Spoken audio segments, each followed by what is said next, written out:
thinking about, and speaking of President Biden, who's running the country right now? I think your guess is as good as mine right there, Matt. It's scary, isn't it? It is. I think most people are feeling it. They've told us that there's something not right, which I understand.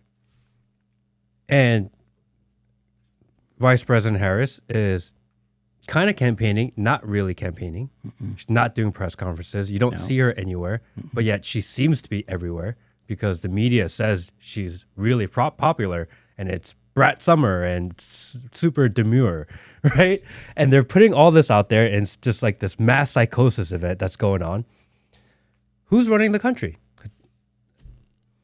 Well, I would say that it's probably the same people who have been running the country for the last 3.5 years.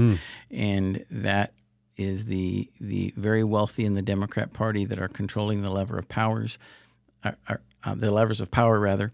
And I mean, you have the Obamas in the background who I think have their hands involved in it.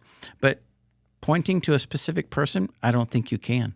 And that's a really scary thing, because if we have a true emergency in this country where the president really has to make a hard decision, is Joe Biden actually going to do that? I don't think so.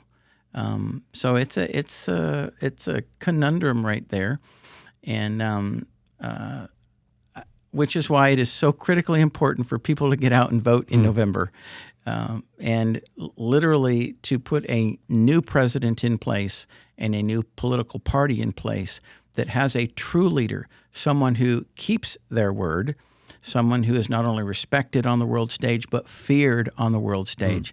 I mean, think about sitting across the table from Xi Jinping or Vladimir Putin or Little Rocket Man, all right, or some leader of Hamas or the leader of the Taliban. Who would you rather have sitting across that table? Kamala? Kamala Harris?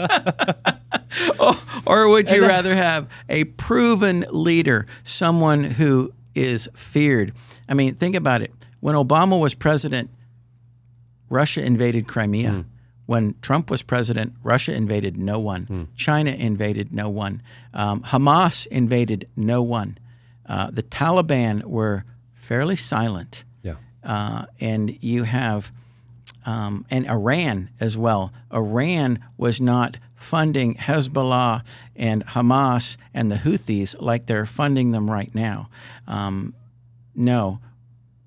President and Russia, all right, no longer had their tentacles into or no more into Ukraine. We never would have had the push by Russia into Ukraine if President Trump had been there as president right now. I firmly believe that. And I love his strong leadership. I love that anywhere in the world that he's extremely highly respected and feared. I think that's a big one. You have to lead. They have to kind of fear you a little bit. They have to be scared of you, because that actually does make a difference.